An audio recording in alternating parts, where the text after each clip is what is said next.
अभी हम लोग जो सीख रहे थे वो विषय, उसी को हम लोग आगे ध्यान दें। पिछले सेशन में हमने देखा हुआ मुख्य विषय क्या था? प्रभु यीशु ने क्या कहा? जो मुझ में, पढ़ लीजिए वो यूहन्ना 15:1।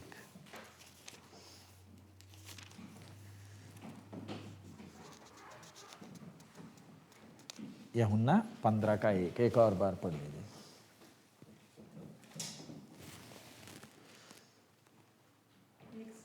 हाँ, 1 से 4 तक पढ़ लीजिए। मैं सच्ची अंगूर ਦੀ ਵੇਰ ਹਾਂ ਅਤੇ ਮੇਰਾ ਪਿਤਾ ਬਾਗਬਾਨ ਹੈ। ਹਰੇਕ ਟਹਿਣੀ ਜਿਹੜੀ ਮੇਰੇ ਵਿੱਚ ਹੈ ਔਰ ਫਲ ਨਹੀਂ ਦਿੰਦੀ ਉਹ ਉਸ ਨੂੰ ਲਾਹ ਸੁੱਟਦਾ ਹੈ ਅਤੇ ਹਰੇਕ ਜੋ ਫਲ ਦਿੰਦੀ ਹੈ ਉਹ ਉਸ ਨੂੰ ਛਾਂਟਦਾ ਹੈ ਤਾਂ ਜੋ ਹੋਰ ਵੀ ਫਲ ਦੇਵੇ। ਤੁਸੀਂ ਤਾਂ ਉਸ ਵਚਨ ਕਰਕੇ ਜੋ ਮੈਂ ਤੁਹਾਨੂੰ ਕਿਹਾ ਹੈ ਸਾਫ਼ ਹੋ ਚੁੱਕੇ। ਤੁਸੀਂ ਮੇਰੇ ਵਿੱਚ ਰਹੋ ਅਤੇ ਮੈਂ ਤੁਹਾਡੇ ਵਿੱਚ। ਜਿਸ ਪ੍ਰਕਾਰ ਟਹਿਣੀ ਜੇ ਉਹ ਅੰਗੂਰ ਦੀ ਵੇਰ ਵਿੱਚ ਨਾ ਰਹੇ ਆਪਣੇ ਆਪ ਫਲ नहीं दे सकती, इसे प्रकार तुसी भी जे मेरे विच ना रहो फल नहीं दे सकते। हाँ, सच्ची दाखलता मैं हूँ और मेरा पिता किसान है। जो डाली मुझ में है और नहीं फलती उसे वो काट डालता है, और जो फलती है उसे वो छांटता है ताकि और फले। तुम तो उस वचन के कारण जो मैंने तुमसे कहा है शुद्ध हो। तुम मुझ में बने रहो और मैं तुम में। जैसे डाली यदि दाखलता में बनी ना रहे तो अपनी आप से नहीं फल सकती, वैसे ही तुम भी यदि मुझ में बने ना रहो तो नहीं फल सकते। तो प्रभु यीशु साफ साफ वो सिद्धांत हमारे सामने रख रहा। इधर लिखा हुआ शब्द क्या है? तुम मुझ में बने रहो। अगर मैंने यीशु की तरह चलना है तो उसका शर्त क्या है? मैंने उसमें बने रहना।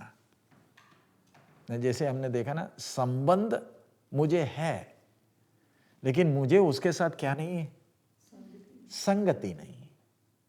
संगति होगा तो ही मेरे जीवन से मसीह का स्वभाव दिखेगा। जो हम बोलते हैं ना, आत्मा के फल जो हम में से दिखने, प्रेम, आनंद, संयम, धीरज, ये सब, ये हमसे निकले, दिखेगा कैसे, प्रकट कैसे होगा? यानी मेरे जीवन में वो प्रेम दिखना, मैं वो फल में अभी नहीं जा रहा लेकिन सिर्फ आपको समझाने के लिए, वो संयम, वो धीरज, वो शांति, वो आनंद, ये सब मेरे स्वभाव में दिखना। ये दिखेगा कैसे? मेरे प्रयास से नहीं होगा। प्रभु यीशु साफ कहता है, तुम अपने में, तुमसे नहीं होगा, लेकिन तुम मुझ में बने रहोगे तो तुम में क्या आएगा? वो फल आएगा। फल आने का मतलब तुमसे वो स्वभाव दिखेगा। तो मुझे मसीह में क्या करना पड़ेगा? यीशु में क्या करना पड़ेगा?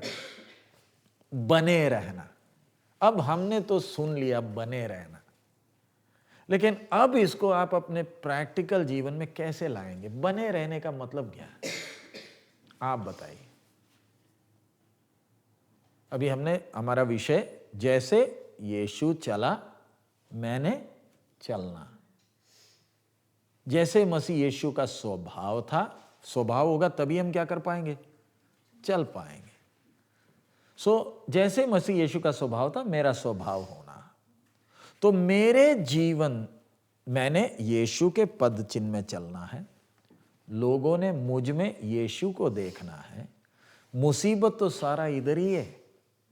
हम चलना तो चाहते हैं, गाना बजाना, प्रार्थना, चंदा सब है, लेकिन और हमारा रोना भी क्या है?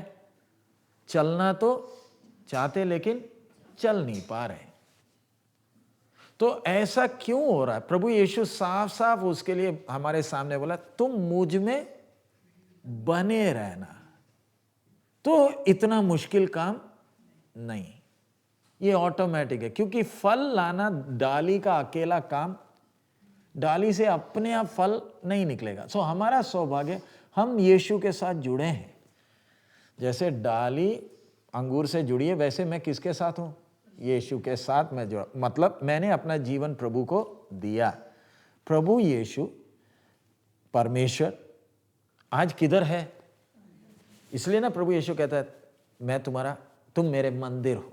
हम पवित्र आत्मा के क्या हैं? मंदिर। तो सोचकर देखे, अगर पवित्र आत्मा ना होता,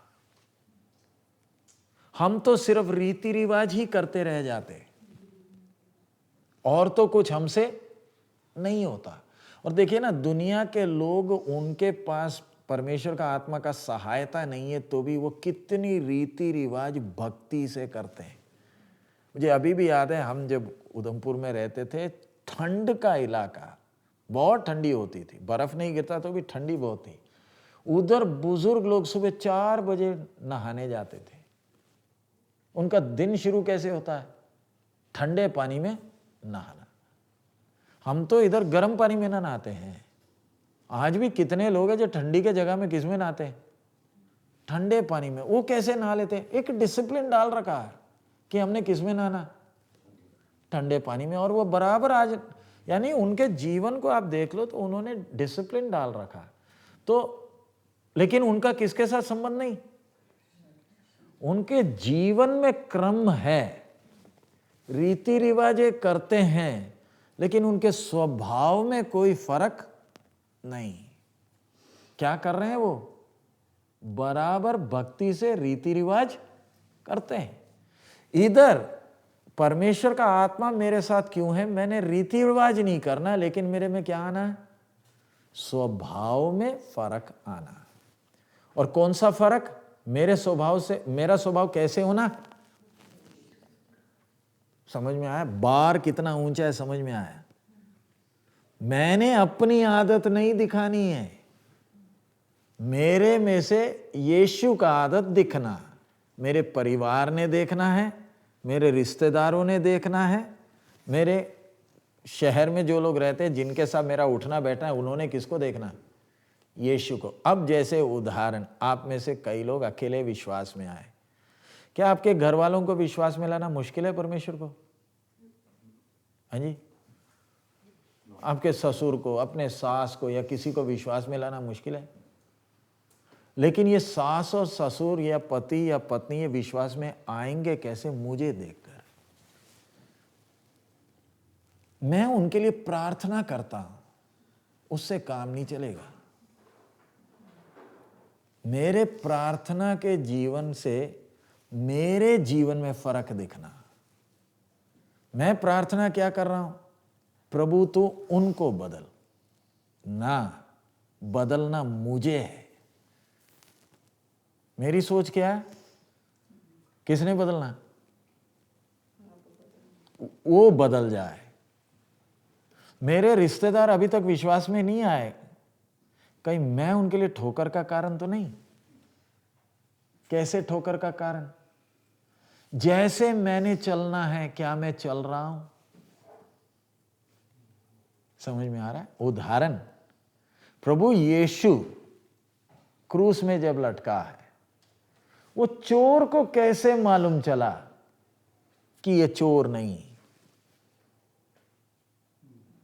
समझ में आ रहा है? 2 चोर हैं, एक तो मजाक कर रहा, दूसरा क्या बोला? तू जब अपने राज्य में आएगा मुझे क्या करना? तू तो चोर है, एक तेरी बात रहने दे, जिससे तू बोल रहा है वो तो सबसे बड़ा फ्रॉड है, वो तो बड़ी बड़ी बातें करता था, इसलिए ना उसको क्रूस पर चढ़ा रहे हैं। और चढ़ाने वाले कौन? महायाजक और सबने मिलकर एक मन के साथ किया है। उधर चारों, अग्रिप्पा, फिलिप्पुस, पिलातुस, हेरोद, ये चारों एक हैं। पिलातुस, हेरोद, अग्रिप्पा, फिलिप्पुस, चारों एक हैं। ये नहीं कि 4 में से 2 बोलते इसको नहीं चढ़ाना, चारों एक मन से बोले इसको क्या करना है। महायाजक भी सब बोल रहे हैं इसको चढ़ाना है, यानी इसके सपोर्ट में तो कोई भी नहीं है। और तू इससे क्या बोल रहा? जो ऐसी बातें किया जिसका सपोर्ट में कोई नहीं है और जिसको परमेश्वर ने भी छोड़ दिया, कैसे मालूम? ये खुद ना बोल रहा है, जो क्रूस पर लटका हुआ वो खुद क्या बोल रहा है? तूने मुझे क्यों छोड़ दिया? जो परमेश्वर का छोड़ा हुआ है, जिसको चेलों ने छोड़ दिया, जिसको समाज ने छोड़ दिया, परमेश्वर का मारा कुटाना है ये, तू इसको क्यों बोल रहा है तू मुझे अपने राज्य में याद करना? आप बोलिए। वेदना में यीशु चिल्ला रहा, मुझे प्यास लगी ये भी बोल रहा। ऐसे एक दर्द में पड़े हुए को आप उससे बात करोगे? जो अपने को नहीं बचा पा रहा वो आपको क्या बचाएगा? और अगर ये परमेश्वर का कुछ बेटा या कुछ है तो इसको इतना बुरा क्यों मारा है ना? अभी हमारे में भी अगर समझो, अभी एक उदाहरण, मैं किसी और का नाम नहीं ले रहा, मेरा ही कुछ एक्सीडेंट हो गया, टायर के नीचे आके मैं ही मर गया, तब आपके मन में आएगा ना कुछ तो होगा, ऐसी मौत क्यों मराए? होता है ना, कोई ऐसी बुरी मौत मरता है तो हम सबके अंदर कुछ ना कुछ तो बात आती है ना, ऐसी मौत क्यों मरा? कईयों के मौत को तो हम देखकर बोलते कितना अच्छा मौत था। अभी हमें एमी के पापा पिछले दिन ही अक्टूबर है, अक्टूबर के महीना में उन लोग को शुगर का बहुत तकलीफ था, तो हम भी बहुत बोलते थे आपको बाद में कुछ हो जाएगा, हम तो सेवा में, हम लोग के पास टाइम ही होगा आपका देखभाल करने के लिए, तो अपना शुगर तो कम से कम कर लो। वो शुगर भी है, इंसुलिन भी लेता था, उसके साथ लड्डू भी खाता था, और हम बोल बोल कर हम थक गए थे। हमने बोला ये सब करोगे बाद में आपका पैर सड़ेगा, ये होगा। मेरा भी एक बार हुआ था, मैंने बोला बहुत मुसीबत हो जाएगी, ये है वो है। लेकिन आखिरी में ये अक्टूबर में सुबह के समय बाजार में गए, गैस का सिलेंडर बुक करना था, गए बुकिंग किया, और भी कुछ काम था, लेकिन घर में आ गए। आकर तब तक मम्मी ने खाना बनाया था, बोले मैं जाकर ड्रेस बदल कर आता हूँ। गए, ड्रेस बदले, थोड़ा सा थकावट था, लेटे, और मम्मी ने खाना बनाया, बुलाने के लिए आए, बोले चलो खाना हो गया। हिलते नहीं। तब तक पड़ोस में कुछ लोग थे, उनको बुलाया, चले गए। हम सोचते थे बीमार होकर सड़ गल कर जाएंगे, कहाँ, शहर में गया, गैस का बुकिंग किया, वापस आए, और लोग भी विश्वास नहीं करते थे कि मर गया। लोग बोलते अभी तो आया था इधर, और फिर लोग बोलते कितना अच्छा मौत था। मैं ये बोल रहा हूं, ऐसे मरने वाले को हम देखकर क्या बोलते हैं? कितना अच्छा मौत। और अगर कोई गाड़ी के नीचे आकर मरे, इन दोनों में से आपको कौन सी मौत चाहिए? है? ऐसे ना चाहिए, दूसरा नहीं ना चाहिए। तो यीशु की मौत कौन चाहे? कौन यीशु की तरह मरना चाहेगा? हम तो नहीं चाहेंगे। समझ में आ रहा है? ये मेरा विषय, ये चोर उस यीशु को देखकर कैसे, हम सब इधर क्यों आकर बैठे हैं? यीशु मरे में से जी उठने के कारण। यीशु मरे में से जी नहीं उठता ना, हमने नहीं आना था, लेकिन चोर जी उठने के कारण नहीं। मरियम मगदलिनी और चोर की खूबी अलग है, वो हमारी तरह के नहीं है वो दो। यीशु जी, प्रभु यीशु जी उठे या ना उठे, उनके लिए वो कौन है? प्रभु है। तो चोर को कैसे समझ में आ गया? चोर ने उस वेदना के बीच में यीशु को ध्यान से देखा। मैं ये क्यों बोल रहा हूं? आपके जीवन को कोई देख रहा, और आपकी हर हरकत से उनके ऊपर असर भी हो रहा। वो प्रभु की ओर आ भी सकते हैं, प्रभु से दूर भी जा सकते हैं। हम किसी को जबरदस्ती विश्वास में ला नहीं सकते, लेकिन अगर यीशु जैसे चला, मैं चलूंगा तो मेरे जीते जी या मेरे मरने के बाद वो इस रास्ते में आएंगे। मैंने क्या करना है? उनके सामने चलकर दिखाना। हमें अभी भी याद है, एक हमारा उधर जम्मू में जब थे, एक नौजवान था, तो उसके चाचा वगैरह वकील वगैरह थे, तो हमारे पास बीच में आकर कहता था कि मुझे घर में बहुत सताव होती है, बहुत मारा कुटी होती है, मैं यीशु के पीछे आने के कारण बहुत हमें सताया जाता है। तो हमें भी विश्वास हो गया कि भाई सचमुच में इसको विश्वासी होने के कारण ऊंचे जात में से है। तो एक बार ऐसे आया तो हमने बोला चल, बोला मैं घर में रह ही नहीं सकता, मुझे बहुत मारते हैं क्योंकि मैं प्रार्थना करता हूँ। तो हमने भी सोचा सच में होगा, तो इसको हम एक बार गाड़ी में रखकर अपने घर ले गए, क्योंकि इसको बहुत क्या हो रहा है, सताव हो रहा है। तो फिर कुछ दिनों के बाद वापस फिर हम इसको इसके घर में लेकर गए। तो इसका चाचा जो था, वकील था, वो हमारे पीछे आने वाला था हमें मारने के लिए, क्योंकि हमने इसके लड़के को भगाया था। भगाने का मतलब इसको हमने एक जगह में, क्योंकि हमारी सोच थी कि बहुत मारता कूटता है, तो हमने बोला थोड़ी देर छुपा कर रखते हैं इसको। तो लेकिन फिर हम बाद में इसको, जब सब थोड़ा ठंडा हो गया, इसको हम लेकर ही इसके घर में गए चाचा के पास। चाचा के पास जाकर जब बैठ गए तो चाचे से बात करने को तो मालूम चला ये विश्वास के कारण थोड़ी मार खाता था, इसकी आदत ऐसी है, घर का कोई काम नहीं करेगा, इसको बिस्तरे में खाना ला कर देना है। तभी गुस्से में इसको चाचा पकड़कर मारता था, बाप तो था नहीं। बोले हम इसके प्रार्थना के कारण थोड़ी इसको मारते हैं। मारते किसके लिए थे? इसकी आदत ठीक नहीं थी। मैं बोलने का मतलब, मेरे आदत को कौन देख रहा है? मेरे घर वाले सब देख रहे हैं। चोर ने यीशु को देखकर पहचान लिया ये हम में से एक नहीं। लेकिन अब हमारा विषय जो है, तुम मुझ में बने रहोगे तो क्या निकलेगा? जैसे यीशु का स्वभाव था, आप में से भी वो फल दिखेगा।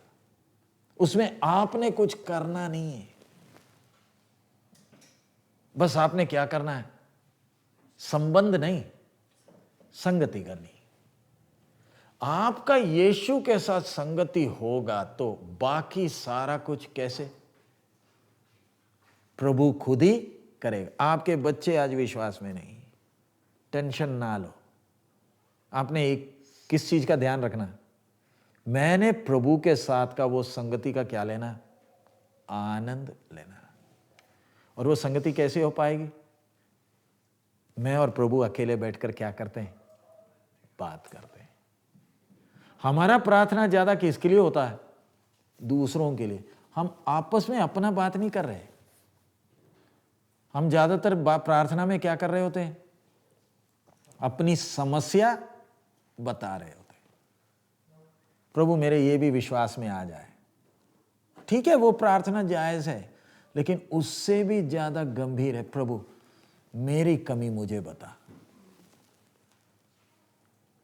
मैंने अपने जीवन में कौन सी बात और ठीक करनी है? मेरे जीवन से तुझे दुख देने वाली बात और कौन सी है? वो है संगति, जिसमें हम आपस में बैठकर क्या कर रहे हैं? एक इंटीमेट रिलेशन, एक क्या बोलते हैं, गाढ़ा संगति हो रहा है, जिसके कारण अपने आप परमेश्वर की आत्मा किधर काम कर रही है।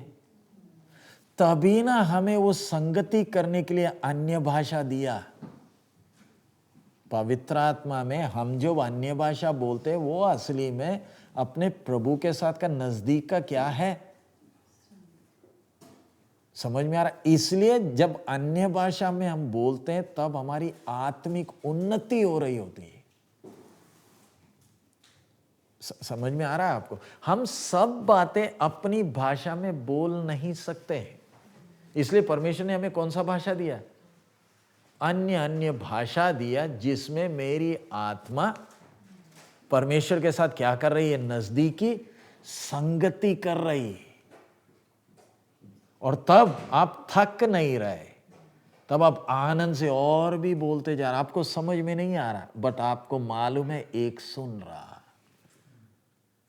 सो जब आप अन्य भाषा बोल रहे, आपके अंदर अपने आप क्या होता जा रहा है? आत्मिक उन्नति हो रही। वो आपके दूसरी प्रार्थना से नहीं होगा। इसलिए एक विश्वासी को अति आवश्यक है अन्य भाषा में प्रभु के क्या करना? आराधना करना।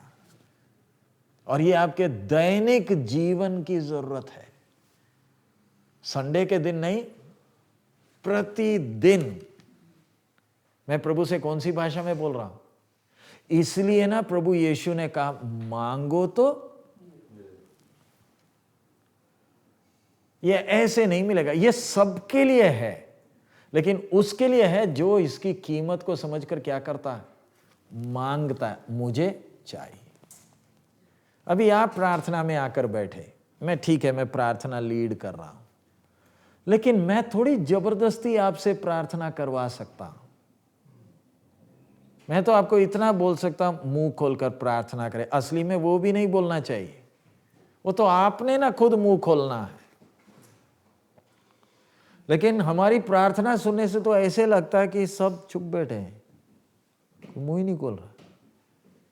आप जब किसी के साथ बैठकर बात करते हैं और आप खुश हैं, तो जोर से बात करोगे नहीं करोगे? क्योंकि आप क्या हैं, एक्साइटेड हैं। इसी तरह जब हम प्रभु के चरणों में आते हैं, क्या हम खुश नहीं हैं? उसकी भलाइयों को जब हम देखते हैं तो बोले बिना हमारे मुंह से क्या निकलता है। लेकिन कई बार हम लोग भावुक होकर वॉल्यूम ज्यादा बढ़ जाता है। हमने सिर्फ इतना ही ध्यान देना, मेरा वॉल्यूम ज्यादा ना बढ़े। लेकिन इसका मतलब ये नहीं कि मैं अपने आप से ही बोल रही हूं। समझ में आ रहा है? हम जब प्रार्थना में बैठे, प्रार्थना करने को जब हम बोलते हैं, वो टाइम, अभी जैसे हम वचन पढ़ लिए, थोड़ा समय किसके लिए दे रहे हैं? संगति के लिए। समझ में आ रहा है? संबंध के लिए नहीं, किसके लिए? आपने जब प्रभु की बातें सुन ली, अभी तो मैं आपको बोलने का टाइम तो नहीं दे रहा, वचन ही सुन रहे हैं ना। इसके अंत में मैं आपको बोलूंगा ना, आइए हम सिर झुकाएं और क्या करें, तब है टाइम आपने बात करना। तो हम आखिर में क्या सोचते हैं, शुक्र है अभी प्रार्थना करने का, अभी जल्दी से प्रार्थना कर दो, मीटिंग। हम लोग प्रार्थना को समाप्ति समझते नहीं। असली प्रार्थना तो मीटिंग कब शुरू होती है, जब हम वचन सुनकर हम बात करने लगे। तो मुझे थोड़ी बोलना पड़ता है जी मुंह खोलिए, ना, वो नहीं। अगर आप परमेश्वर के साथ संगति करते हो तो बोले बिना अपने आप क्या करने लगोगे, प्रार्थना कर, क्योंकि आपको उसकी उपस्थिति क्या होने लगती है, एहसास होने लगती है। बुद्धि में प्रार्थना हम अलग करते हैं, आत्मा में प्रार्थना अलग। अति आवश्यक है, गाड़ी चलाते वक्त, घर में भी हो, सब में अपने आप अंदर से क्या निकलने लगता है, जैसे झरने से पानी निकलता है ना, आराधना अपने आप निकलता है। आप खाना बनाने वक्त आप अन्य भाषा बोल रहे हैं, कपड़ा धोने वक्त बोल रहे हैं, तो हो क्या रहा है, आपके अंदर बोले बिना ही परमेश्वर की आत्मा आपकी आदत को क्या कर रहा है, बदल रहा है, आपके सोच को बदल रहा है। नहीं तो आपसे खुद अपनी सोच बदली नहीं जाएगी। जितना संगति करोगे उतना आपका स्वभाव बदल रहा है। अभी समझो मेरा दोस्त हैरी हो, तो अभी जैसे इंग्लैंड का वो जो हैरी आया हुआ है ना, अगर वो मेरा दोस्त हो तो क्या मेरी आदत उस पर आ जाएगी या उसकी आदत इधर आएगी? उसकी आदत मेरे में आएगी। क्यों? उसके उठने बैठने सब में एक क्रम है, उसके चलने से, उसके खाने में बैठने से। आप ठीक है, उसने बोल दिया मैं उधर महल में रहकर कुछ नहीं करूंगा, वो इधर विक्टोरिया में रहेगा तो भी उसके घर चले जाना, उसका खाना खाने का ढंग से आपको समझ में आ जाएगा राजकुमार है। वो हमारी तरह मैकडोनल्ड में बैठकर बन वो सब लिफाफा लगाकर नहीं खाता, वो उसके कप को पकड़ने का एक तरीका है। बोलने का मतलब, मैं जब, अगर मेरा दोस्त अगर हैरी है, मैं उसके साथ दोस्ती कर रहा हूं, तो धीरे धीरे मेरे चीजों में क्या आने लग रहा है, फर्क आने लग रहा। ऐसे ही अगर मैं यीशु के साथ संगति करने लगूं, मेरे स्वभाव में फर्क दिखने लगेगा। हां, विरोध करेंगे, जैसे उन्होंने यीशु के साथ किया। प्रभु यीशु ने साफ कहा, अगर इस संसार ने मुझे आदर नहीं किया, तुम्हें भी नहीं करेगा। साफ साफ पहले ही बोल दिया, हमें संसार क्या नहीं करेगा, आदर नहीं करेगा। लेकिन मैंने आदत किसकी दिखानी? अब ये आपको उल्टा सीधा बोलते वक्त आप इनके लिए माफी, देखिए यीशु ने कहा ना, एक गाल पर थप्पड़ मारे तो दूसरा गाल दिखाना आसान नहीं है, इतना आसान नहीं है। अभी इंडिया में आजकल होता है, आपको कोई सताने जाता है तो पुलिस वाले भी, ये सब भी, इनको पहले तो चालान काटने लगे, हेलमेट नहीं पहनते थे, लेकिन फिर भी बाज ना आए। आखिरी में पुलिस ने फैसला किया जो जो हेलमेट नहीं पहनता इन सबको एक एक गुलाब देंगे। और जिस जिसको हेलमेट नहीं, मोटरसाइकिल रोकते थे, पुलिस वाला बकायदा गुलाब देता था, ताकि कम से कम शर्म के मारे आगे से ये क्या करे, हेलमेट पहन ले। लेकिन फिर भी कहां बाज आएंगे। मेरा बोलने का मतलब, प्रभु यीशु जैसे क्रूस पर बोला, हे पिता तू इन्हें क्षमा कर, ऐसा एक लेवल आना है तो एक ही काम करना, तुम मुझ में बने रहो। बने रहने का मतलब मेरे साथ क्या करते रहो, संगति करते रहो। और वो संगति होती कैसे है, मैं वचन मनन करता हूं और समय निकालकर प्रभु के साथ बात करता हूं। इधर भी हम वचन सुन लिए, और अगर आपको लगता है हाँ प्रभु ने आपसे बात किया, तो प्रार्थना के टाइम आप क्या करने लगते हैं, प्रभु से बात करने लगते हैं। क्यों? वही बात कर पाता है जिसका उसके साथ संबंध है। दुनिया के लोगों को आप बोलो प्रार्थना करो, उनसे नहीं हो पाएगा। जो मूर्ति के सामने प्रार्थना करते हैं, उसको इधर लाकर बिठाकर, कोई मूर्ति और फोटो नहीं है तो उससे प्रार्थना नहीं होगी। बोलते प्रार्थना करना है तो हमें मूर्ति चाहिए, फोटो चाहिए, हमें ये कुछ नहीं चाहिए। क्योंकि क्या है, संबंध है, सौभाग्य हमें क्या है। जिसको संबंध नहीं है वो संगति कहां करे। हमारे लिए संगति करना इतना आसान है क्योंकि हमारा उसके साथ क्या है, संबंध है। वो डाली अपने आप खड़े नहीं रह सकती, पीछे से अंगूर उसे उठाया हुआ है ना, अंगूर का पेड़। सो मैंने सिर्फ करना क्या है, संगति करना। संगति करने लगूंगा तो मुझ में कौन दिखने लगेगा, यीशु दिखने लगेगा। मेरा जीवन कितनों के लिए क्या बन जाएगा, आशीष। तो संगति जब हम करते हैं तब होता क्या, जब मैंने उसके साथ संगति करना है तो सबसे पहला क्या है, जैसे यीशु का सोच था, मेरा क्या होने लगेगा, मेरा सोच आने लगेगा। यीशु के जीवन को जब हम देखते हैं तो प्रभु का जन्म से लेकर मौत तक वो सोच कैसे थी। नंबर पहले वो क्या है, हम उसके साथ संगति करते हैं, उसका निशानी क्या है, आपका यीशु के साथ संगति है, उसका चिन्ह क्या है। जैसे यीशु चला ना, वैसे आप भी क्या करने लगोगे, चलने लगोगे। नंबर 1, जैसे यीशु चला। नंबर 2, जैसे यीशु एक एक काम करता था ना, वैसे आप भी करने लगोगे।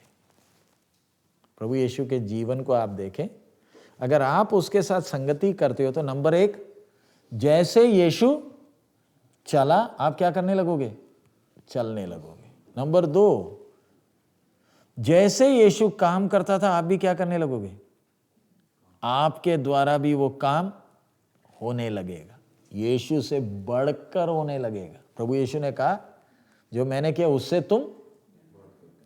तो आप जरा सोच कर देखिए, आप जो इधर बैठे हैं अभी, जस्ट एग्जाम्पल, मुझे नहीं मालूम प्रभु की आत्मा किससे बात कर रही है, सिर्फ आप अकेला नहीं, यूट्यूब में भी लोग अभी रिकॉर्डिंग करते हैं, उसके द्वारा भी लोग सुन रहे हैं। प्रभु अपने वरदानों से आपको भर सकता है। 9 वरदान है, समझ में आ रहा है, आत्मा के कितने वरदान है। हम जितने बैठे हैं, क्या मालूम परमेश्वर हम में से किस किस को अपने वरदानों से भर दे। संभव है। अगर मैं उसके साथ संगति करने लगूं, मेरा जीवन कितना धन्य हो जाएगा।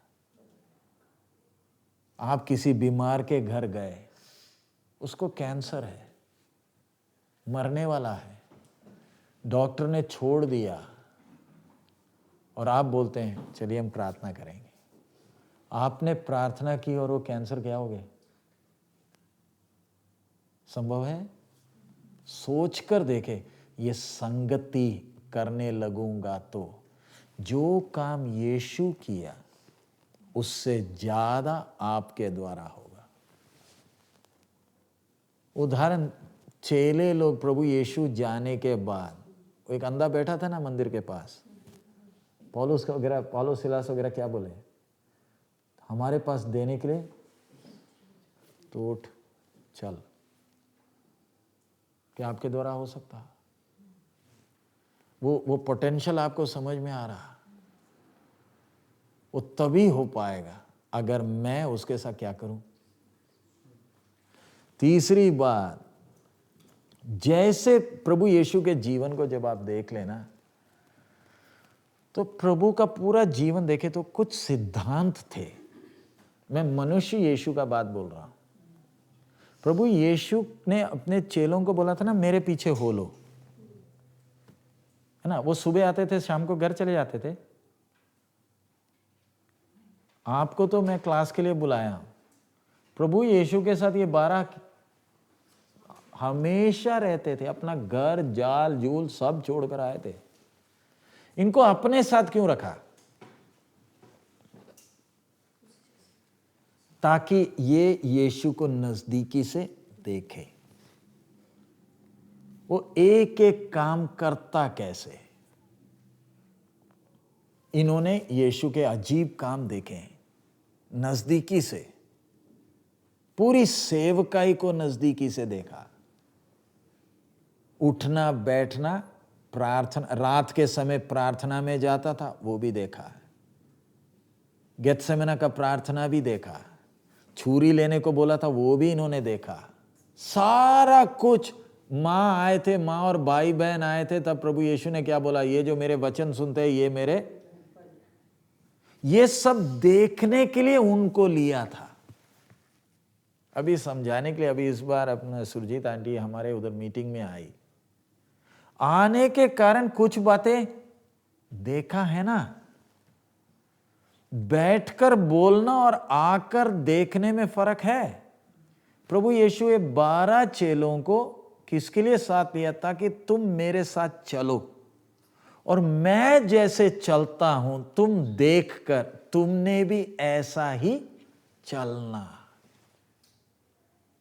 प्रभु यीशु जब चलता, कुछ सिद्धांत हैं, उन सिद्धांतों के अनुसार क्या करता था? चलता था। पानी के ऊपर चलकर आया, नाव में तूफान आ गई, नाव डूबने लगा, इन्होंने देखा है ना। तो एक एक, तो आप टाइम निकाल, मेरे पास इतना टाइम नहीं है, ये क्लास खत्म होने के बाद आप प्रभु ये साल, प्रभु अगर आपको ये साल देता है, ये 4 सुसमाचार को रखकर प्रभु यीशु के एक एक बातों को अलग लिखें, प्रभु यीशु के दृष्टांतों को, प्रभु यीशु के अजीब कामों को आप एक स्टडी बना लें, कैसे एक एक काम किया। क्योंकि बहुत सी और भी बातें हैं जो बाइबल में नहीं लिखी। यूहन्ना 21 के 21 में लिखा है, प्रभु यीशु ने और भी बहुत से काम किए जो सब किधर नहीं है, इसमें नहीं। इसमें सिर्फ उतनी बातें लिखी हैं जिसको हमें सुनने की जरूरत है। तो आप प्रभु यीशु के एक एक बातों को देखें तो उसमें सब में एक सिद्धांत दिखता। तो आप भी प्रभु के साथ संगति करोगे तो आपको भी करने का तरीका समझ में आ जाएगा। अभी उदाहरण समझाने, मैं अपना ही उदाहरण बोल रहा। इस बार मैं अपने बच्चों को भी हम लोग लेकर गए थे, लोइस है, सैम, तिमोती, तीनों को हम लोग फिलीपींस गए, तो हम लोग भी उनको लेकर गए। जाते वक्त पूरे रास्ते में उनको बताते गए हम प्लेन में, क्योंकि इनमें से सैम तो, लोइस पहले भी चढ़ी, सैम पहली बार प्लेन में चढ़ा, तो हम है ना जो बता कर दे रहे हैं। एयरपोर्ट में होने वक्त इमिग्रेशन में कैसे करना वो भी बताया। मनीला एयरपोर्ट में 2 दिन हम रहे, तो इनको डॉलर चेंज कैसे करना है, किसके पास जाना है, वो सब भी इनको बता कर दिए। तो साथ होने के कारण मैंने एक किताब लिखकर नहीं दी इनको, साथ लेकर गया। ध्यान से इन्होंने एक एक बात को क्या किया, देखा। क्यों? अगली बार अकेले आना है। हम जब विश्वासियों को मिलने जाते थे, हम लोग को, जैसे मेरे पिताजी ने मुझे सिखाया वैसे आर्मी स्टाइल में हमें जैसे ट्रेनिंग, वैसे इनको, कभी भी किसी के घर में जाते हो या कोई जगह में जाते हो, ध्यान रखना अगली बार अकेले आना पड़ेगा। हमें पिताजी सिखाते थे, उनको जंगल में ट्रेनिंग देते थे, जंगल में उतार देते थे और उधर से फिर उन्हें अपना रास्ता ढूंढकर जंगल से बाहर आना होता था। तो हम कहीं भी जाते हम लोग तो यही समझ कर जाते अगली बार कैसे आना है। तो हम कहीं जाते तो अक्सर, मुझे आपके बारे में नहीं, कई लोग हैं उधर गए थे, उधर पीली कोठी थी, 4 साल के बाद गए तो पीली कोठी नहीं है। कभी भी किसी मकान का रंग देख कर नहीं रखना, क्योंकि पीली लाल हो जाएगी तो आप घूमते पीली को ही ढूंढते रहोगे। ऐसे जगहों में जाते ज्योग्राफिकल लोकेशन देखते हैं जो सालों साल के बाद भी क्या नहीं होगा, बदलेगा नहीं। जैसे एक नाला है, 10 साल के बाद भी नाला सूखा है तो भी नाला होगा। तो यानी हम बोल रहे ऐसी बातें हम एक एक बताते इसी प्रकार प्रभु यीशु 3.5 साल इनको अपने साथ रखा, क्योंकि मेरे जाने के बाद तुमने ऐसा ही चलना है। और वो चले ना, प्रभु यीशु के जाने के बाद पहली मीटिंग में कितने तौबा कर गए? 3000। प्रभु यीशु के जीवन काल में याजक कोई भी पीछे नहीं आया। प्रभु यीशु गया तो याजकों का बड़ा झुंड आ गया। अब चेलों को सिर्फ क्या करना है, जैसे प्रभु यीशु चला इनको चलना। नंबर तीसरी बात क्या है, क्या सीखना है, किस सिद्धांत के अनुसार प्रभु यीशु चलता था। नंबर 4 क्या है, प्रभु यीशु के जीवन में हम देखते हैं, चेलों ने भी देखा हुआ एक बात, बाप के साथ एक नजदीकी संबंध था। रात रात किधर था? जब चेले सोते थे प्रभु यीशु क्या करता था? अकेला क्या करता था? इनको साथ लेकर नहीं जाता था। दिन भर पूरा सेवा किया और रात को अकेला किधर है, ये भी देख रहे हैं। इसलिए ना प्रभु यीशु के प्रार्थना के जीवन को देखकर इन्होंने भी क्या बोला, हमें भी क्या सिखा दे, प्रार्थना करना सिखा दे। तू प्रार्थना करता कैसे? तब उन लोग को एक जैसे हमारे पंजाबी में ऊड़ा आड़ा है ना, वैसे इन लोग को एक छोटा प्रार्थना बता, तुमने इस रीति में क्या करना। प्रभु यीशु वो प्रार्थना थोड़ी करता था, हे हमारे बाप तू जो स्वर्ग में, तेरा नाम पाक माना जाए, तेरा राज्य आए, जैसे हम दूसरों को माफ करते तू हमें भी क्या कर। आज बहुत लोग वही प्रार्थना करते हैं। हम तो माफ किसी को नहीं करते, लेकिन फिर भी प्रार्थना क्या करते हैं, जैसे हम दूसरों को माफ करते तू हमें माफ कर। होश ही नहीं है बोल के आ रहे हैं। और हर इन लोग के चर्चों में चले जाओ तो हर मीटिंग एंड में तो ये तो करना ही करना है। हमें रोज की क्या दे दे। प्रभु यीशु ये थोड़ी प्रार्थना करता था। इन लोगों को उस हिसाब का प्रार्थना एक मॉडल बताया, ताकि उस प्रार्थना का एक मॉडल को रखकर आपकी भी प्रार्थना ऐसे हो। तो मैं बोलने का मतलब, चौथी बात क्या है, साथ क्या रखा, साथ क्यों रखा? जैसे मेरा बाप के साथ का संबंध था, वैसे तुम्हारा भी क्या होना, संबंध होना। पढ़ लीजिए यूहन्ना 14 का 10 और 11, जॉन 14:10 and 11। ਕੀ ਤੂੰ ਸੱਚ ਨਹੀਂ ਮੰਨਦਾ ਜੋ ਮੈਂ ਪਿਤਾ ਵਿੱਚ ਔਰ ਪਿਤਾ ਮੇਰੇ ਵਿੱਚ ਹੈ? ਇਹ ਗੱਲਾਂ ਜਿਹੜੀਆਂ ਮੈਂ ਤੁਹਾਨੂੰ ਆਖਦਾ ਹਾਂ, ਆਪ ਤੋਂ ਨਹੀਂ ਆਖਦਾ, ਪਰ ਪਿਤਾ ਮੇਰੇ ਵਿੱਚ ਰਹਿੰਦਿਆਂ ਆਪਣੇ ਕੰਮ ਕਰਦਾ ਹੈ। क्या तू विश्वास नहीं करता कि मैं पिता में हूं और पिता मुझ में है? ये बातें जो मैं तुमसे कहता हूं अपनी ओर से नहीं कहता, परंतु पिता मुझ में रहकर अपने काम करता है। मेरा विश्वास करो कि मैं पिता में हूं और पिता मुझ में है, नहीं तो कामों ही के कारण मेरा विश्वास करो। मैं दोबारा पढ़ रहा हूं, इधर प्रभु यीशु कह रहे हैं, क्या तू विश्वास नहीं करता कि मैं पिता में हूं और पिता मुझ में है? ये बातें जो मैं तुमसे कहता हूं अपनी ओर से नहीं कहता, परंतु पिता मुझ में रहकर अपने काम करता है। मेरा विश्वास करो कि मैं पिता में हूं और पिता मुझ में है, नहीं तो कामों ही के कारण मेरा। ये प्रभु के वचन से आपको समझ के आया। प्रभु यीशु बोलता है तुम्हें अगर मुझ पर विश्वास नहीं है तो कम से कम मेरे कामों पर से तो आप विश्वास करो। क्या? तेरे कामों के द्वारा हमने क्या विश्वास करना है? प्रभु यीशु का बात समझ में आ रहा है? अगर तुम्हें मेरी बातों पर विश्वास नहीं है तो कम से कम मेरे, इसका मतलब उसके कामों से दिखता है,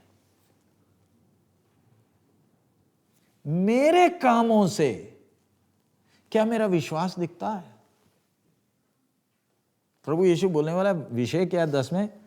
क्या तू विश्वास नहीं करता कि मैं पिता में हूं और पिता मुझ में है?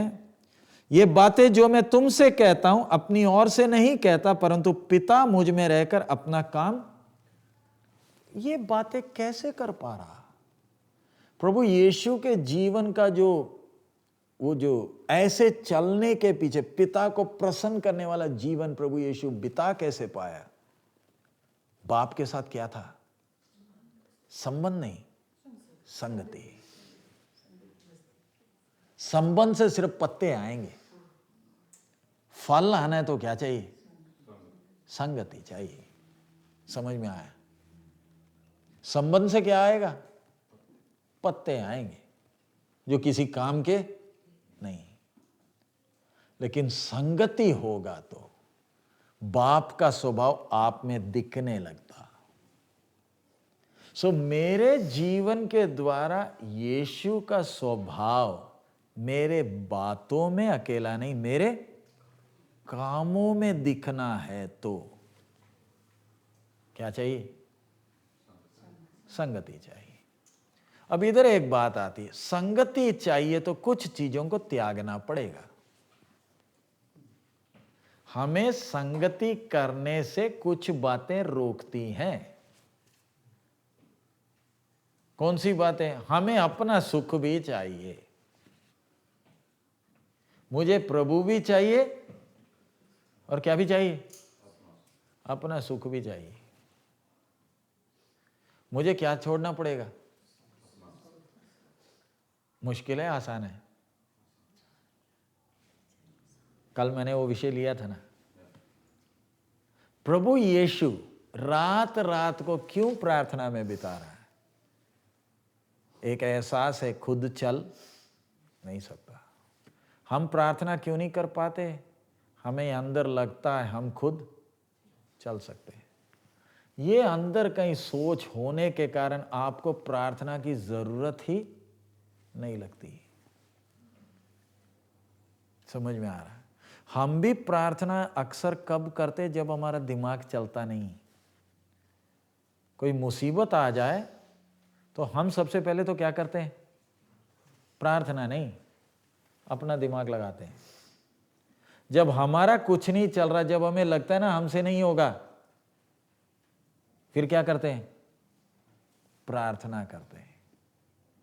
मैं संगति का आनंद तभी ले पाऊंगा अगर मेरे को वो एहसास है कि मैं क्या नहीं कर पा रहा, मैं खुद चल नहीं सकता। वो सोच हो जैसे प्रभु यीशु का। रात भर बैठ के प्रभु यीशु के जीवन को आप देख लो। प्रभु यीशु ने प्रार्थना किया हुआ घटनाएं आपको याद है? रात रात को प्रार्थना करता था, लेकिन फिर भी जीवन की कुछ मुख्य घटनाएं हैं जिधर हम देखते हैं प्रभु यीशु प्रार्थना करते हुए। वचन में लिखा, सबसे पहला बपतिस्मा के समय क्या कर रहा है? प्रार्थना कर रहा। जिसको प्रार्थना करने की जरूरत ही नहीं है वो क्या करता था? हमें तो प्रार्थना करने की जरूरत है, फिर भी क्या नहीं करते? प्रार्थना। समझ में आ रहा है? सबसे पहला बपतिस्मा जीवन का एक मुख्य फैसला है ना। नंबर 2 आप बोलिए, नंबर 2 फिर कब है? जब अजीब काम करता था तब भी क्या था? प्रार्थना करता था। लाजर के जी उठने के पहले प्रार्थना किया। अजीब काम करने के वक्त भी क्या है? प्रार्थना। नंबर 3, रूपांतर के पहाड़ के ऊपर भी क्या है? प्रार्थना कर रहा। फिर आप बोलिए और कहां? अजीब काम के समय में तो प्रार्थना है। गेत्सेमने में क्या है? प्रार्थना कर रहा। क्रूस के ऊपर लटकने वक्त भी, आखिरी इस संसार से अपनी आत्मा को छोड़ने के पहले भी क्या है?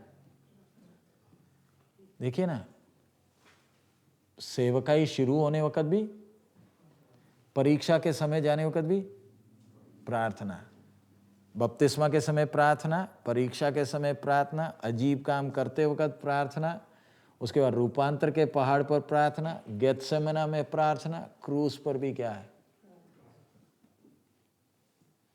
यानी अपने जीवन के इन सब बातों में, ये रात की प्रार्थनाओं से हटकर है।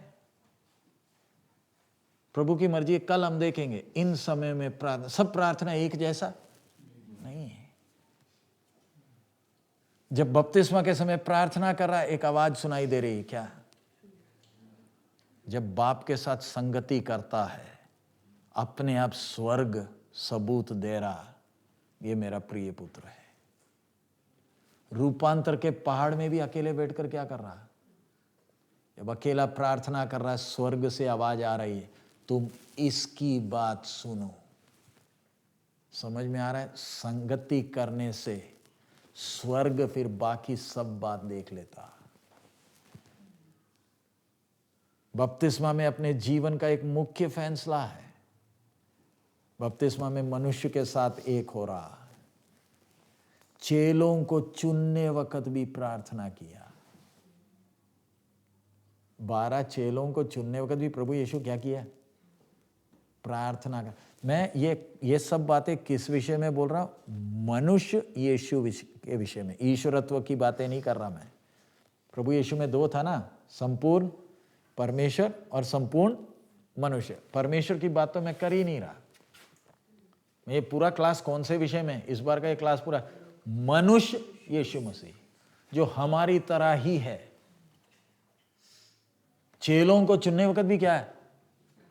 प्रार्थना का। अगर यीशु, प्रभु यीशु को इन सब चीजों के लिए प्रार्थना है, तो मुझे और कितना? ये 12 कौन कौन होना है? और उन एक एक के पास जाकर चुना। मत्ती बैठा था ना, उसके पास जाकर ना बोला, ये थोड़ी पत्रोस को बोला तुम जाओ और 12 को पकड़ के लाओ। एक एक को प्रभु यीशु ने चुना। उसमें यहूदा इस्करियोती भी है। इसको भी बोला तू आ जा। नथानियल को भी बोला आने के लिए।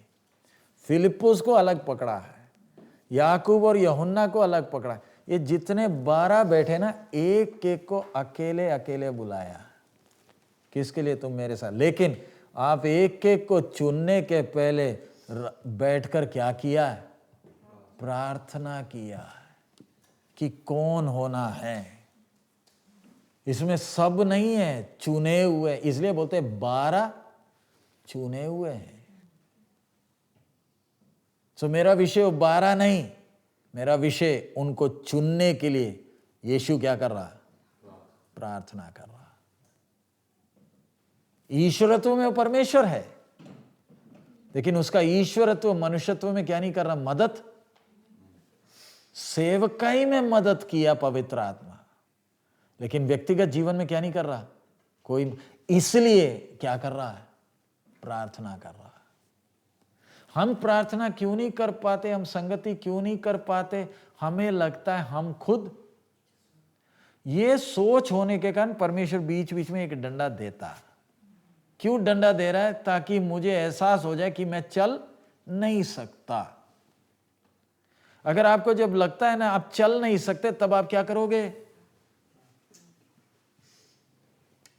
प्रार्थना में आप प्रभु से क्या कर रहे हैं? बातें, इसलिए प्रभु बोलता है तुम्हें मेरी बातों पर विश्वास नहीं है तो कम से कम मेरे कामों पर तो। हमारी बातें अलग, हमारे काम भी बात करते हैं। समझ में आ रहा है? हमारी बातों से ज्यादा हमारी काम बात करते हैं। तो अगर मेरे कामों से वो सब दिखना है, जैसे मैंने बोला ना, प्रभु यीशु के जीवन में हम देखें, आप सारांश देख लीजिए, प्रभु यीशु में हम बने रहेंगे तो क्या क्या बातें हैं? यीशु के साथ संगति करने में क्या क्या बातें आ गई? जैसे यीशु चला हम भी क्या करने लगेंगे? चलने लगेंगे। नंबर 2 क्या था? जैसे प्रभु यीशु काम किया हम भी काम करने लगेंगे। नंबर 3, जैसे प्रभु यीशु जिस सिद्धांतों के अनुसार चलता था हम भी उन सिद्धांतों के अनुसार क्या करने लगेंगे? चलने लगेंगे। आखिरी, जैसे यीशु परमेश्वर के साथ संगति किया मेरा भी क्या होने लगेगा? संगति होने लगा। ये है बने रहने का मतलब। अबाइड इन मी का मतलब क्या? एक व्यक्ति मसीह में बना है, उसका शर्त क्या, उसका निशानी क्या? ये 4 बातें हैं। वो क्या करने, अगर आप मसीह में हो तो क्या, कितनी बातें माता जी? 4। सबसे पहला क्या है? नहीं, सबसे पहले कैसे है कि जैसे यीशु चला आप क्या करने लगोगे? चलने लगेंगे। नंबर 2, काम प्रभु यीशु किया वैसे उससे भी बढ़कर आप करोगे। नंबर 3, जिन सिद्धांतों को रखकर वो चलता था आप भी उस सिद्धांत के अनुसार चलने लगोगे।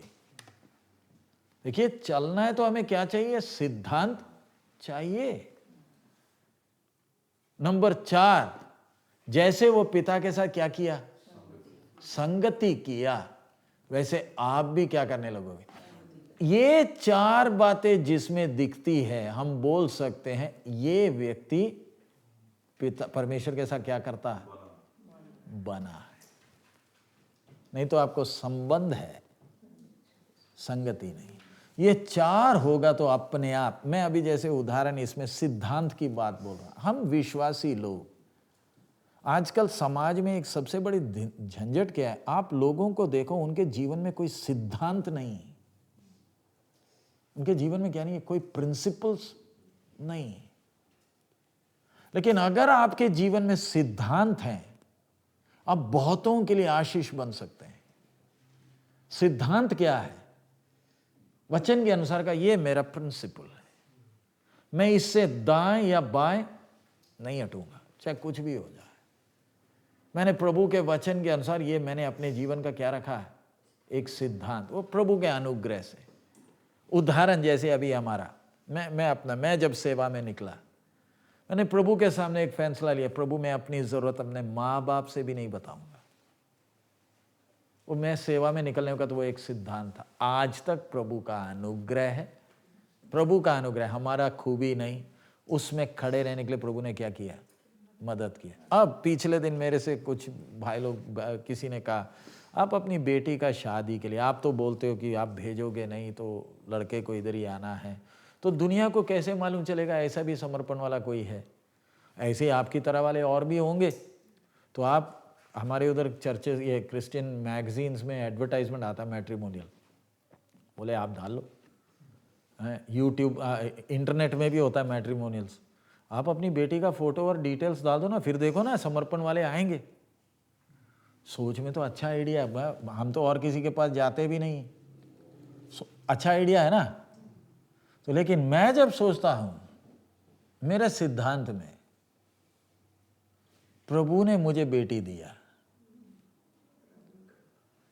मैं इसको बड़ा नोटिस बोर्ड टांग कर, फोटो भी लगाकर, हाँ जी मेरी एक लड़की है, कोई भी है आ जाओ ना, मेरे सिद्धांत से वो मेल। हाँ, आप अगर एडवर्टाइजमेंट, मुझे उसमें कोई दिक्कत नहीं, मैं नहीं बोल रहा कि आपने नहीं करना। हाँ, हमारे कलीसिया में बहुत से नौजवान हैं जिनका नाम मैं आईपैड में रखकर मैं दुनिया भर घूम रहा, कहीं भी लड़का लड़की मिल जाए तो मैं शादी करा दे, बहुत है। लेकिन मैं अपने जीवन में एक फैसला किया, प्रभु ने बेटी दिया तो उसका इंतजाम भी कौन करे। लेकिन मेरा विषय बेटी नहीं है, मेरा विषय प्रभु यीशु किस सिद्धांत के अनुसार चलता था। पतरस को सिखाया, बाइबल क्लास लिया, किधर, पानी में जब चलकर आया, पतरस बोलता मैं भी आना चाहता हूं, आजा। जब तक यीशु को देखता रहा, वो क्या नहीं किया, वो एक सिद्धांत सिखा रहा, जब तक तू मुझ पर देखते रहेगा तू डूबेगा नहीं। वो एक सिद्धांत है, जिस समय तेरी नजर मेरे से हट गई तू डूबेगा। पतरस सीख गया, वो वापस नाव में कंधे में बैठकर नहीं आया, यीशु को देखते देखते ही आ रहा, सीख गया वो। मैं पानी में चला ना, उसका चलने का जो रहस्य क्या है, इसको ही देखते रहना और कुछ नहीं करना, सारा खेल उस नजर में। बात समझ में आ गई। हमें भी ये लिखकर इसलिए दिया ताकि मैं भी वो सिद्धांतों को क्या कर लूं, समझ लो और उस सिद्धांत के अनुसार चलो। बाकी काम कौन करेगा, स्वर्ग करेगा। क्या खाओगे क्या पियोगे उसकी क्या ना करो, वो एक सिद्धांत बना लो ना। मेरे बाप ने कहा, बात खत्म। हम भी प्रभु के, हम अपने अनुभव से, छोटा सा अनुभव है, इतने प्रभु के दास, इतना सफर, इतना सब कुछ करते हैं, आज तक प्रभु चला रहा। बस एक ही बात क्या करना, अपने जीवन में भी वचन के अनुसार क्या क्या हो, सिद्धांत। अब ये सिद्धांत हम किसके जीवन में देखते हैं, प्रभु यीशु के जीवन में देखते हैं। सो अभी हम प्रार्थना करने जा रहे हैं। आज सुबह से अभी तक हम बैठकर जो सीखा विषय में, संबंध से काम नहीं चलेगा। हाँ, पहले हम सिखाते थे कि मसीह जीवन धर्म नहीं, लेकिन क्या है, संबंध है। हाँ, अभी आपने संबंध अच्छी तरह सीख लिया, इसमें तृप्त नहीं होना। अब नेक्स्ट स्टेप, संबंध नहीं, संगति चाहिए। संबंध से पत्ते आएंगे, संगति से क्या आएंगे, फल आएंगे। आइए सिर झुकाएं, थोड़ी देर इन वचनों को मनन करते हुए परमेश्वर से बातें करें। हालेलुया। मैं आपसे नहीं कहूंगा मुंह खोले प्रार्थना है, वो आपने करना है। हालेलुया।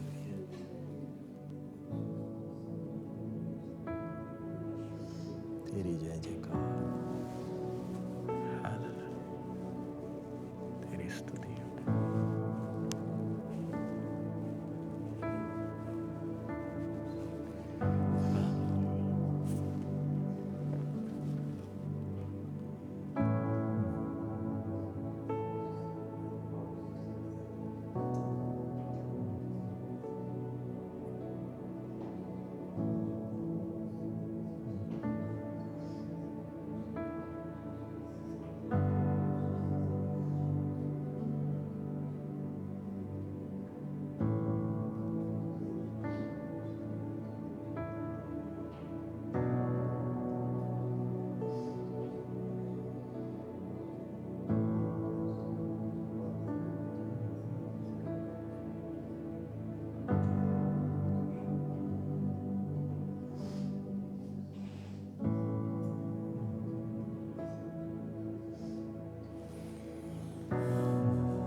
आइए हम लोग प्रार्थना करें। हालेलुया। हमारे अनुग्रहकारी पिता, हम आपका धन्यवाद देते हैं आज के दिन भी प्रभु तेरे वचन के सामने आने के लिए मदद किया, और हम एक एक से आपने बात किया। प्रभु जब अपने घरों में जाते हैं तेरे साथ संगति करने के लिए मदद कर। सिर्फ घर में नहीं, गाड़ी चलाते वक्त हमें से जो कोई अभी तक आत्मा का भरपूरी नहीं पाए प्रभु, कल आखिरी दिन क्लास है, तेरी आत्मा का भरपूरी तो दे प्रभु, तेरी आत्मा का वरदानों से भर दे प्रभु, ताकि जो भी हमें देखे यीशु को देखे, और वो हम तेरे में बने रहेंगे तो ही हो सकता है। हम अपने में खड़े रहे तो सिर्फ पत्ते ही दिखेंगे, लोग हमें देखेंगे, लेकिन हम में तू दिखे। हम घटते जाए और यीशु बढ़े प्रभु। तेरे आमद में देरी, कल के दिन फिर मिलने के लिए हमें सहायता कर। यीशु मसीह के मधुर नाम से